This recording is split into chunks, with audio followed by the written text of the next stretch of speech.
El Paseico de la Mama és una iniciativa que va començar gràcies a la meva sogra. Quan a mi em van diagnosticar un càncer de mama i estava embarassada, ella va sentir que necessitava alguna cosa per ajudar a combatre la malaltia i va idear aquest Paseico, que és un passeig que es fa a Saragossa cada any.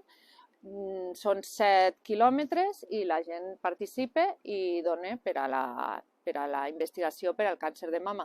En aquests moments portem 12 edicions, 12 anys, i hem participat al llarg d'aquests anys en diferents projectes amb el BIO i són projectes incipients que comencen i els nostres diners serveixen per donar-los un impuls i que tirin endavant.